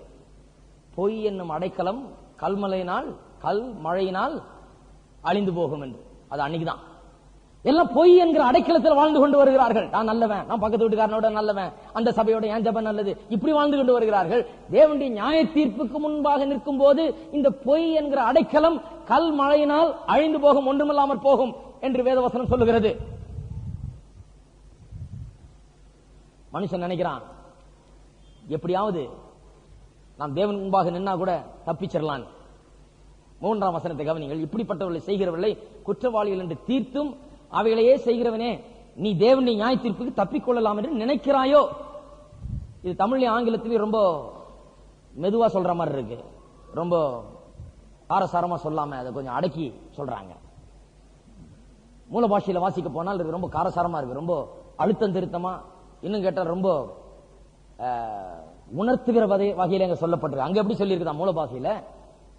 மதியினனே, மடையனே, தேவனுக்கு முன்பாக வந்து நீ நிற்கும் போது, ஒரு நாள் நியாய தீர்ப்பில் நிற்கும் போது எப்படியாவது தப்பித்துக் கொள்ளலாம் என்று ஒரு வழியை கண்டுபிடித்து விட்டோம் என்று நினைத்துக் கொண்டிருக்கிறாயோ, தப்புகிறதுக்கு வழியே கிடையாது. அப்படிதான் சொல்லியிருக்குதான் மூல பாஷையில. பாருங்க, மனிதர்கள் நம்முடைய உலக பிரகாரமான வழக்கு மன்றத்தில் போய் நின்றால் தப்புகிறதுக்கு, குற்றவாளி தப்புகிறதுக்கு குறைஞ்சது 4 வழி உண்டு. ஒன்று, குற்றவாளி இந்த உலகத்தின் சட்டத்தின்படி அவன் பிடித்து அடைக்கப்பட்டு வழக்கு மன்றத்துக்கு கொண்டு போய் அங்க நியாயம் தீர்க்கப்பட்டு உள்ள தள்ளப்பட வேணும். ஆனா குற்றவாளியை சில நேரத்தில் என்ன பண்ணுகிறான்? குற்றத்தை செய்துவிட்டு அந்த குற்றத்தையே மற்றவர்கள் காணாதபடி மறைத்து விட முடியும். இந்த உலகத்திலே குற்றம் செய்தவன் குற்றத்தையே செய்துவிட்டு மறைத்து விட முடியும். ஒரு கதை ஒன்றை வாசித்தேன். அப்படிப்பட்ட ஒரு கதையை 38 வருஷத்துக்கு முன்பதாக ஒரு பெண் எங்கோ தனியாக வாழ்ந்து கொண்டிருந்த போது யாரோ ஒரு ஆண் அவளுக்கு தீங்கிழைத்தான் என்று சொல்லி அந்த தீங்கை சரி கட்டுவதற்கு அவள் என்ன பண்ணாலாம், ஒரு நாள் அவன் குடித்து விட்டு வந்து அவனுடைய அறையிலே படுத்து கிடந்தானாம், போதையில, பக்கத்து வீட்டிலே. இவளை எப்படியாவது சரி கட்ட வேணும் என்று சொல்லி அவனுடைய அறைக்குள்ளாக போய் அங்க அந்த ஹீட்டர், கேஸ் ஹீட்டர் இருக்கும், வீடை ஹீட் பண்றதுக்கு, சூடாக்குறதுக்கு. அதுல கேஸ் வந்து கொண்டிருக்கும். அதுல அந்த கேஸை பத்த வச்சு அப்படியே லேசா எரிஞ்சுக்கிட்டே இருக்கும். அது அந்த தீ அணைத்து விட்டு கேஸை மட்டும் திறந்து விட்டு வந்துட்டாலாம். கொஞ்ச நேரத்திலே அவன் செத்து கிடக்கிறான் உள்ளே, அந்த கேஸ் மூலமாக. பிறகு அவன் செத்தது கண்டுபிடிக்கப்பட்டு எல்லாரும் வந்து பார்த்துட்டு, சரி அவன் தற்கொலை பண்ணிக்கிட்டான், இது தற்கொலை பண்றதுக்கு ஒரு வழி, சாகணும்னா அப்படி பண்ணிக்கலாம், இவன் தற்கொலை பண்ணி விட்டான்னு சொல்லி எல்லாம் போய் எல்லாம் வந்து பார்த்துட்டு எல்லாம் அடக்கெல்லாம் பண்ணிட்டாங்க. தற்கொலை 38 வருஷங்கள் இந்த பெண் அங்கிருந்து இடம் காலி பண்ணிக்கிட்டு இன்னொரு ஊர்ல வந்து வாழ்ந்து கொண்டிருக்கும் போது அவள் இயேசுவை குறித்து கேள்விப்படும் போது அவள் ரட்சிக்கப்பட்டால். அதன் பிறகு தன்னுடைய சாட்சியை சொல்லுகிறார், எப்படி 38 வருஷமாக தன் செய்த பாவத்தை உலகத்திலே மறைக்க முடிந்தது என்று. இன்றைக்கு உலகத்தில் பாவம் செய்யலாம், அப்படியே மறைத்து விடலாம், அது சாத்தியம். இன்றைக்கு எத்தனையோ கொலைகாரர்கள் பாவத்தை அப்படியே மறைத்துட்டாங்க, யாரும் அவருடைய பாவத்தை காணவில்லை, உலகத்தை ஏமாத்திட்டாங்க. ரொம்ப தீவிரமா, ரொம்ப திறமையோட பாவம் செய்யறவங்க இருக்கிறாங்க, கொலை கூட செய்வாங்க, யாரும் பார்க்காதபடி எத்தனை ஆண்டுகள் வாழ்நாள் போல அதை மறைச்சு அதிலே வாழ்ந்துருவாங்க. உலகத்தில் அது முடியும். குற்றவாளி பாவத்தை மறைத்து விட முடியும் உலகத்திலே, அப்படி தப்பலாம். இரண்டாவது, குற்றம் செய்தவன் ஒரு எல்லையை தாண்டி ஓடிப்படலாம். இன்னைக்கு குற்றம் செய்தவங்களுக்கு எல்லாம் பெரிய இது என்ன, எங்கேயாவது வெளிநாட்டுக்கு ஓடிடணும். ஏன்னா அந்த குற்றத்தை இந்த நாட்டில் இருக்கிற வரைக்கும் தான் தண்டிக்க முடியும் இருக்குது. வெளிநாட்டுக்கு போனா ஒன்னும் செய்ய முடியாது, அங்க தேடிட்டு வர போறது இல்லை பல குற்றங்களுக்காக. வெளிநாட்டில் ஆப்பிரிக்க நாடுகளிலும் பல விதமான ஐரோப்பிய நாடுகளிலும் பல சின்ன தீவுகளிலே இப்படிப்பட்ட மனிதர்கள் வாழ்கிறார்களாம். இன்றைக்கு பலவிதமான கொலைகளையும் பெரிய பெரிய குற்றங்களையும் செய்தவர்கள் அந்தந்த நாடுகளில் தேடப்படுகிறவர்கள் இங்க வந்து உல்லாசமான வாழ்க்கை வாழ்ந்து கொண்டிருக்கிறார்கள். இந்த மாதிரி இடங்கள்ல எல்லாம் பெரிய குற்றவாளிகளாம். இப்படி மனுஷன் தன்னுடைய நாட்டை விட்டு, எல்லையை விட்டு ஓடி போய்விட்டால் அந்த சட்டம் அந்த எல்லைக்கு அப்பால் வந்து அவனை பிடிக்க முடியாது. அவன் சட்டத்தின் எல்லைக்கு அப்பாற்பட்டவனாக இருக்கிறான், ஓடி விடுகிறான். மூன்றாவது, குற்றவாளி தப்பிக்க இன்னொரு வழி உண்டு. அவனை பிடித்து கொண்டு வந்து கோர்ட்டுக்கு முன்னால நிறுத்தினாலும் அவனை பிடித்த விதத்திலோ அல்லது இந்த வக்கீலுடைய வாதத்திலோ அல்லது அவருடைய தந்திரத்தினாலோ இவன் தப்பிவிட முடியும். ஏதோ ஒரு ப்ரொசீஜரை சரியா செய்யாம விட்டுட்டால், அவர்கள் அரெஸ்ட் பண்ணதுல சரியில்லை, இது செய்தது சரியில்லை, அது செய்தது, ஏதாவது ஒரு தப்பை சுட்டி காட்டி வழக்கறிஞர்கள் கொலை செய்தவனையே பட்டப்பகல்ல கத்தி எடுத்து குத்தி கொலை செய்தவனே செய்யவே இல்லை அப்படின்னு சொல்லி நிரூபிச்சு கோர்ட்ல சட்டத்தின் பலவீனத்தை உபயோகப்படுத்தி இவனை விடுதலையாக்கி விடுவார்கள். அவன் தப்பித்து விடலாம். குற்றம் செய்து கண்டுபிடிச்சா கூட, பிடிச்சு கொண்டு வந்து நிறுத்தினா கூட அவன் தப்பித்து விடலாம். இல்ல பிடிச்சு அவனை குற்றம் சாட்டி அவனுக்கு தண்டனையை கொடுத்து ஜெயில போட்டாலும் ஜெயில இருந்து தப்பி ஓடிடலாம். 4 வழி இருக்கு தப்புறது இல்லையா? நிறைய பேர் இப்ப தப்பிட்டாங்க. ஆனா தேவனுடைய சட்டத்துக்கு முன்பாக தப்புகிறதுக்கு வழியே இல்லை. முதலாவது, குற்றம் செய்தவன் குற்றத்தை மறைக்க முடியும் உலக பிரகாரமான குற்றங்களிலே. ஆனால் தேவனுக்கு முன்பாக ஒருவனும் குற்றத்தை மறைக்கவே முடியாது. தேவனுடைய பார்வைக்கு எட்டாத காரியம் என்று ஒன்றுமே கிடையாது. நாம் செய்கிற ஒவ்வொரு காரியமும், ஒவ்வொரு குற்றம், மனுஷனுடைய ஒவ்வொரு பாவமும் குற்றமும் தேவனுடைய கண்களிலிருந்து மறைக்கப்படவே முடியாது. மனுஷனுக்கு ஏமாத்திரலாம், நம்ம மனுஷனுடைய பார்வையில் நல்லவர்களாய் தோன்றலாம், மனுஷனின் பார்வையில் எல்லாத்தையும் மூடிடலாம். தேவனுடைய பார்வையில் ஒன்றையும் மூடவே முடியாது. தப்ப வழி இல்லை என்று சொல்லுகிறார் அப்போஸ்தலனாகிய பவுல். தப்பிவிடலாம் எண்ணிக்கொள்கிறாயோ, நினைக்கிறாயோ, தப்புகிறதுக்கு வழி இல்லை என்று சொல்லுகிறார். நினைக்க வேண்டாம் தப்பி விடலாம். தேவனுடைய பார்வையிலே ஒருவனும் தன்னுடைய குற்றங்களை மூடி மறைக்க முடியவே முடியாது. உலகத்தில் முடியலாம், தேவனுடைய பார்வையில முடியாது. கர்த்தர் உங்களுடைய உள்ளங்களை காண்கிறார், ஒவ்வொருவரையும் காண்கிறார். யாரும் அதை மறைக்கவே முடியாது.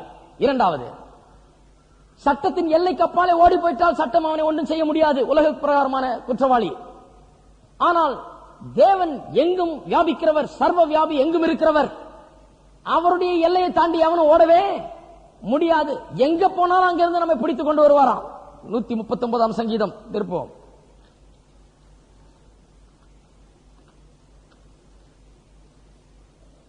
சங்கீதம் 139.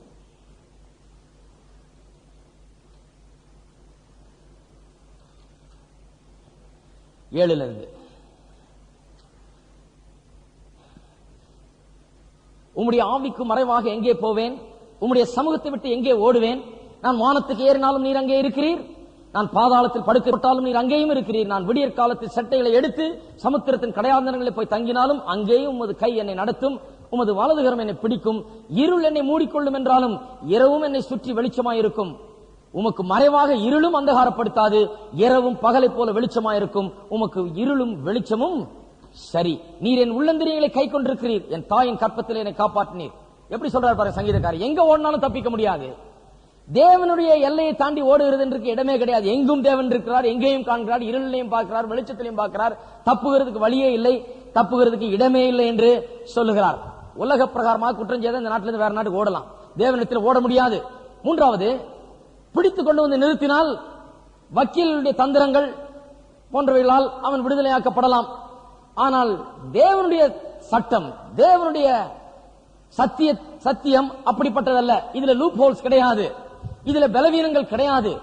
இந்த தேவனுடைய சத்தியத்துக்கு முன்பாக நிற்கிறவன் அவன் குற்றவாளி என்று எண்ணப்பட்டால் விடுவிக்கப்படவே முடியாது. பாவி என்கிறவன், இயேசுவை ஏற்றுக்கொள்ளாதவன், இயேசுவண்டையில வராதவன், இயேசுவை தள்ளினவன் தேவன் முன்பாக ஒரு நாள் நிற்கும் போது அவனை விடுவிக்கக்கூடிய எந்த சட்ட பலவீனத்தையும் யாராலும் கண்டுபிடிக்க முடியாது. அவன் விடுதலை ஆகவே முடியாது. சத்தியத்தின்படியே அவன் நியாயம் தீர்க்கப்படுவான். சத்தியம் அவனை கண்டிப்பாய் நியாயம் தீர்க்கும். அவனுக்கு தப்புவதற்கு வழி இல்லை. நான்காவது, பிடிச்சு உள்ள போட்டாலும் உலகத்தில் ஓடி போயிடலாம், சுரங்கம் தோண்டி ஓடிடலாம். ஆனால் தேவனிடத்தில் ஓட முடியாது. ஏன்னா பாதாளத்தின் திறவுகோலும் இதுவும் யாருகிட்ட இல்ல. சாத்தாங்கிட்ட இருந்தா பரவாயில்ல, அவனுக்கு லஞ்சம் கொடுத்து ஓடிடலாம். இது கர்த்தரிடத்தில் இருக்குது, இங்கிருந்து ஓடவே முடியாது. நரகத்தில் இருந்தாலும் அதனுடைய தெருவுகள் அவர்கிட்ட தான் இருக்குது. எல்லா ரீதியிலும் அவர் தான் ஆண்டு கொண்டிருக்கிறார். தப்புகிறதுக்கு வழியே கிடையாது என்று அப்போஸ்தலனாகிய பவுல் சொல்லுகிறார். அப்ப என்ன வழி? பாவிக்கு என்ன வழி? 1ஆம் அதிகாரத்தில் சொல்லிவிட்டார், பாவி அசுத்தத்திலையும் அசிங்கத்திலையும் கிடக்கிறான் என்று.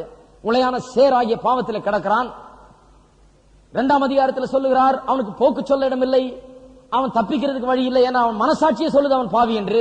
தேவன் ஒருவர் இருக்கிறார், இவன் தவறு செய்கிறான் என்பதை மனசாட்சி உணர்த்துகிறது. அவனுக்கு தப்பிக்க வழி இல்லை. பிறகு என்ன வழி? ஒரு பாவி தன்னுடைய பாவத்திலிருந்து மீளுவதற்கு என்ன வழி? ஒரே ஒரு வழிதான், இயேசுவை ஏற்றுக்கொண்டு இயேசுவண்டையில வந்து தன்னுடைய உள்ளத்தை தேவனுக்கு என்று கொடுத்து, நான் பாவி, எனக்கு ரட்சகர் தேவை என்பதை அங்கீகரித்து அவரிடத்தில் இன்றைக்கு வருவதுதான் நாளைக்கு அந்த நியாய தீர்ப்பிலிருந்து காக்கப்படக்கூடிய ஒரே வழி. இன்றைக்கு தேவனிடத்தில் வருகிறது மூலமாக வரப்போகிற அந்த நியாய தீர்ப்பிலிருந்து நாம் தப்பிக்கொள்ளலாம். அதைத்தான் இயேசு சொல்லுகிறார், he that believeth on me has passed from condemnation into life. ஆக்கினை தீர்ப்புக்கு நீங்களாக்கி நாம் மீட்டுக் கொள்ளப்படுகிறோம். இயேசு விசுவாசிக்கிறது மூலமாக இன்னைக்கே நாம் ஆக்கினை தீர்ப்பில் நீங்குகிறோம், இன்னைக்கே நாம் விடுதலை பெறுகிறோம், இன்னைக்கே நாம் அந்த வரப்போகிற ஆக்கினைக்கு தப்புகிறோம். அதற்கு கேரண்டி இன்றைக்கே கொடுக்கப்படுகிறது. இன்றைக்கு நாம் விடுதலை ஆகலாம். அநேகருக்கு இன்றைக்கு அது தேவை. இன்றைக்கு அவளுடைய வாழ்க்கையிலே அந்த நிச்சயம் தேவை.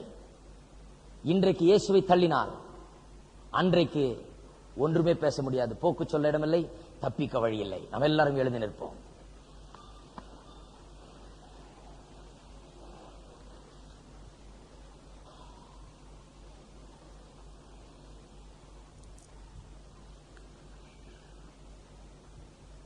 எல்லாரும் தலைவணிக்கு ஒரு நிமிஷம் நாம் ஜெபிப்போம்.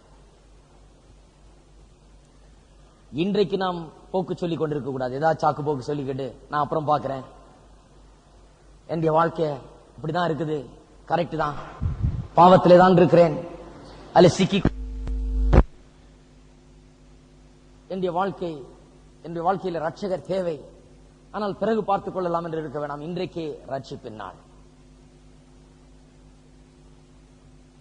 நாம் பாவத்திலே மரிக்க நேரிடுமானால் இன்றைக்கு அவருடைய நியாய தீர்ப்புக்கு முன்பாக நாம் ஒன்றும் சொல்ல முடியாது. தண்டனையை தான் ஏற்றுக்கொள்ள வேண்டுமே வழிய வேற வழியே கிடையாது. போக்கு சொல்ல இடமில்லை, தப்பிக்க வழி இல்லை. ஆகையால் தான் இன்றைக்கு ரட்சணை நாள். இன்றைக்கு நாம் இந்த காரியத்தை செட்டில் பண்ண வேணும். அவுட் ஆஃப் கோர்ட் செட்டில்மெண்ட் மாதிரி. கோர்ட்டுக்கு போறதுக்கு முன்னாலே இங்கே தீர்த்துக்கிறோம், இங்கேயே இதை முடித்துக் கொள்ள வேண்டும். இன்றைக்கே நம்முடைய வாழ்க்கையின் இந்த நியாய தீர்ப்பிலிருந்து நாம் விடுதலை பெற முடியும். இயேசு வண்டியில வந்து, நான் பாவி, இயேசுவே என்னுடைய பாவங்களை மன்னித்தருளும், என்னை சுத்திகரித்து கழுவும், என்னை புது மனுஷனாக்கும், உம்முடைய சந்தோஷத்தை சமாதானத்தை எனக்கு தந்தருளும், உமக்காக நான் இனி ஜீவிப்பேன், உம்மை வணங்குவேன், உம்மை அறியாமல் நான் இருந்திருக்கிறேன், ஆனால் இன்று நான் உணர்த்தப்பட்டேன், இன்றைக்கு நீர் என்று உள்ளத்தில் வாரும், என்னை புது மனுஷனாக்கும் என்று சொன்னால் உடனடியாக ஆண்டவர் வந்து நம்மை மாற்றுவார். மற்றவர்களை காட்டிலும் நாம் நல்லவர்களாக இருந்திருக்கலாம், இங்கே நிறைய நல்லவர்கள் இருக்கலாம். நாம் இயேசுவை அறியாமல் இருந்த காலத்தில் ரொம்ப யோகியமாக வாழ்ந்து கொண்டிருக்கலாம். ஆனால் இயேசுடைய பார்வையிலே அது அழுக்கும் கந்தை, அது ஒன்றும் கிடையாது. ஆகையால் இன்று இயேசுவுக்கு நம்ம ஒப்பு கொடுப்போம். இந்த இடத்துல இயேசுவை ஏற்றுக்கொள்ளாதவர்கள், இயேசுவை அறியாதவர்கள், இதுவரைக்கும் தங்களுடைய வாழ்க்கை ஆண்டவருக்கு என்று ஒப்பு கொடுக்காதவர்கள், பாவம் மன்னிக்கப்பட்டது, நான் தேவனுக்கு முன்பாக நிற்க வேண்டும் என்றால் அங்கே தைரியத்தோடு என்னால் நிற்க முடியும் என்று சொன்னால், தைரியத்தோடு என்னால் நிற்க முடியாது என்று சொல்லுகிறவர்கள், எனக்கு தைரியம் இல்லை, இன்றைக்கு நான் அவருக்கு முன்பாக நிற்க வேண்டும் என்றால் நிற்க முடியாது என்று சொல்லுகிறவர்கள், இன்றைக்கு அவரை ஏற்றுக்கொள்ளுங்கள். அப்படி இயேசுவை ஏற்றுக்கொள்ள விரும்புகிறவர்கள், இயேசு என்று உள்ளத்திலே வர வேண்டும், என்னை ரட்சிக்க வேண்டும், என்னை மாற்ற வேண்டும் என்று சொல்லி விரும்புகிறவர்கள் கரங்களை உயர்த்தி காண்பீங்கள். உங்களுக்கு ஜெபிக்க போகிறேன். சீக்கிரமாக உயர்த்தி காண்பீங்கள். இயேசுவை நான் இன்றைக்கு ஏற்றுக்கொள்ள விரும்புகிறேன் என்று சொல்லுகிறவர்கள் சீக்கிரமாக, மற்றவர்கள் உயர்த்தி காண்பீங்க சீக்கிரம். இப்பொழுது உங்களுக்காக ஜெபிக்க போகிறேன். ஜெபித்த பிறகு முடிப்போம். சீக்கிரமாக உயர்த்தி காண்பீங்கள். உங்களை கூப்பிட்டு ஜெபிக்க போகிறோம், பிறகு முடிப்போம். கையை உயர்த்தினவர்கள் முன்னாடி வாங்க, இங்கே வந்து நில்லுங்க தயவு செய்து. சீக்கிரம் வாருங்க. இயேசுவை நான் ஏற்றுக்கொள்ளப் போகிறேன் என்று சொல்லுகிறவர்கள் சீக்கிரமாக வாருங்கள். வேற யார் இருந்தாலும் சீக்கிரம் வாருங்கள். ஹல்லேலூயா. இன்றைக்கு நம்முடைய கணக்கு தீர்க்கப்படுகிறது. இன்றைக்கு இந்த சகோதரனுடைய கணக்கு தீர்க்கப்படுகிறது. ஆக்கினை தீர்ப்புக்கு நீங்களாக்கி அவரை மீட்டுக் கொள்ளுகிறார். பிறகு நியாய தீர்ப்பு கிடையாது. இவரை ஆக்கினைக்குள்ளாக தீர்க்கும் நியாய தீர்ப்பு கிடையாது. இவர் தப்பு வைக்கப்படுகிறார். இன்றைக்கு ரட்சிப்பு உண்டு. நாம் எல்லாரும் ஜெபிப்போம். ஜெபித்து முடித்தவுடன் சகோதரன் இங்கே நிற்கட்டும், நான் உங்களுக்கு விசேஷமாய் தனியாய் ஜெபிக்கிறேன். எங்கள் அன்பின் தேவனே, கர்த்தராகிய இயேசுவின் நாமத்திலே மண்டையில் வருகிறோம். காலை வேளையிலே உடைய வார்த்தை எங்களுக்கு நீர் போதித்தபடியால் உமக்கு ஸ்தோத்திரம். சத்தியத்தின்படியே நியாயம் தீர்ப்பீர் என்று உடைய வார்த்தை சொல்லுகிறதே கர்த்தாவே. எங்களுக்கு சத்தியத்தை அறிகிற அறிவை நீர் தந்திருக்கிறபடியால் உமக்கு ஸ்தோத்திரம். உண்மை அறிகிற அறிவினால் எங்களை நிரப்பி இருக்கிறபடியால் உமக்கு ஸ்தோத்திரம். இந்த உலகத்தில் எவ்வளவு பேர் சத்தியத்தை தள்ளினவர்களாய், நிராகரித்தவர்களாய், புறக்கணித்தவர்களாய், ஏற்றுக்கொள்ளாதவர்களாய் இருக்கிற வேளையிலே எங்களை சத்தியத்துக்குள்ளாக நீர் நடத்தி இருக்கிறபடியால் உமக்கு ஸ்தோத்திரம். எங்களை மீட்டுக் கொண்டபடியால் உமக்கு ஸ்தோத்திரம். சத்தியத்துக்கு இணங்கும்படியாக எங்களுக்குள்ளே கிரியை செய்தபடியால் உமக்கு ஸ்தோத்திரம். இந்த ரட்சிப்புக்காக உமக்கு ஸ்தோத்திரம் கர்த்தாவே. நியாய தீர்ப்பு நாளிலே நாங்கள் உமக்கு முன்பாக தைரியத்தோடு நிற்க முடியும் என்கிற நிச்சயத்தை நீர்கள் கட்டளையிட்டிருக்கும்படியால் உமக்கு ஸ்தோத்திரம். உடைய சந்தோஷ சமாதானத்துக்காக உமக்கு ஸ்தோத்திரம். இந்த அருமையான சகோதரனுக்காக ஜெபிக்கிறோம். இயேசுவின் நாமத்தினாலே பெரிய சந்தோஷத்தை சமாதானத்தை உடைய வாழ்க்கையில் நீர் கட்டளையிட்டல வேண்டுமே கர்த்தாவே. ஓ, உமக்கு முன்பாக நிற்கக்கூடிய திராணியை நீர் தருகிறபடியால் உமக்கு ஸ்தோத்திரம். பாவங்கள் நீங்கினது, இயேசுவின் பிள்ளையாக மாறி இருக்கிறார் என்பதை உள்ளத்தில் இன்றைக்கு அறிந்து